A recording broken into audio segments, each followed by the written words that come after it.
भी अगर हम पीओके का कभी अगर जिक्र करें तो वहां पर भी पाकिस्तान जिस तरीके से वहां के लोगों को बरगलाने की कोशिश करता है कि अधिकृत क्षेत्र जब ये अगर हमारा हो जाएगा तो यहां का जो विकास होगा, यानी पीओके का जो विकास होगा वो पाकिस्तान की अर्थव्यवस्था से किया जाएगा, भारत के खिलाफ उकसाने का काम करता है, वहां के लोगों को भड़काने का काम करता है। पीओके में आतंकवादियों को ट्रेनिंग देता है पाकिस्तान।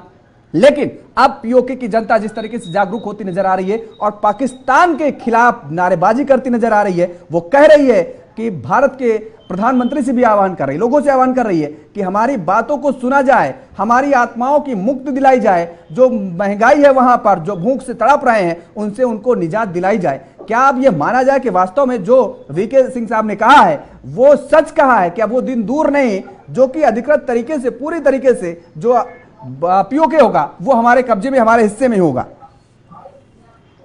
योगेश जी देखिए, पहली चीज तो ये है कि पूरी दुनिया में अगर सभी देशों में लोग, नागरिक और राजनीतिक पार्टियां देशभक्ति है, मिट्टी से प्रेम है, तो एक मुद्दा तो अपनी जगह है।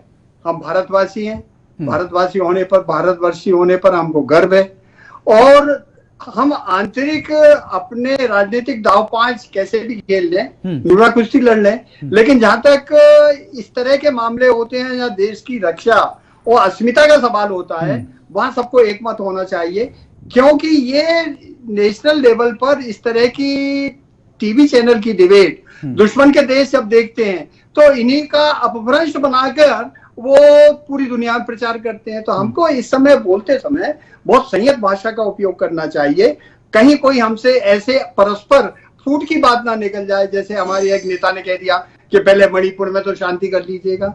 अरे कुछ नेता ये भी कह देते हैं कि अगर मैं प्रधानमंत्री होता तो 15 मिनट के अंदर चीन को 100 किलोमीटर पीछे फेंक देता। ये सब जो एक असंतुलित भाषा सिर्फ राजनीतिक लाभ के लिए लोग उठाते हैं, उसको राष्ट्रीय चैनल पर बहस से बचना चाहिए। जहां तक जितेंद्र सिंह जी का सवाल है, उन्होंने बिल्कुल सही कहा है। इस समय पाकिस्तान की हालत इतनी खस्ता है और विशेषकर कश्मीर के हिस्से में ना तो वहां बिजली है, ना सड़कें हैं, ना पीने का पानी है, लोग दाने दाने के लिए तरस रहे हैं, बेरोजगारी अधिकतम उस पर है और वहां की जो फौज और पुलिस जो अत्याचार कर रही है, वहां पर 45 लाख की कुल जनसंख्या इस समय, जिसमें 90% जो है शिया मुस्लिम है ज्यादातर और 3% और कुछ जो है वो हिंदू और क्रिश्चियन है। हिंदू और क्रिश्चियंस के क्या दुर्दशा है लेकिन पूरे पाकिस्तान में जाहिर है। आपने एक बड़ी बात ये कही कि कुछ नेता जैसे कहते हैं कि हम प्रधानमंत्री होते तो चीन को इतने किलोमीटर पीछे खदेड़ देते, ये कर देते, वो कर देते। ये तो सभी राजनीतिक दलों में देखा जा सकता है। जो विपक्ष में जब बैठा होता है वो ऐसे ही बात करता है कि आखिर जो रुपया है वो डॉलर के मुकाबले औंधे मुंह के गिर जा रहा है, तमाम सारे तर्क देता है। हम प्रधानमंत्री होते, हम ये होते तो हम ये कर देते, वो कर देते। ये सारे राजनीतिक दलों में किसी एक विशेष दल के लिए तो हम कह नहीं सकते। ये मेरे ख्याल से एक नैतिक सोच की आवश्यकता है।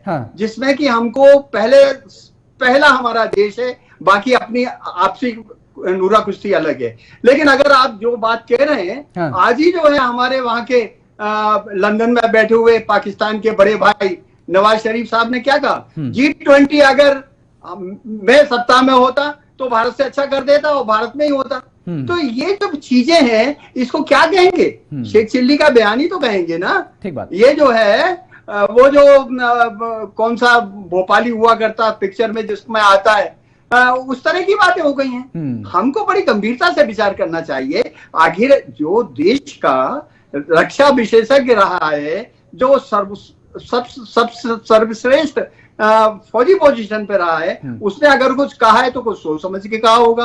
और अब राजनीतिक भी है तो क्यों कहा है, उसका कारण सीधा है। वहां विद्रोह दिख रहा है जनता का, वहां विप्लव दिख रहा है और आप निश्चित मानिएगा वहां इस समय गृह युद्ध जैसी स्थिति हो गई है। वहां पर जो है सिविल वार कभी भी हो सकती है और सिविल वार का मतलब क्या होता है, लूटपाट होती है, लूट खसोट होती है। कर्ज में इतना फंसा हुआ है कि वो बिलबिला रहे हैं बेचारे।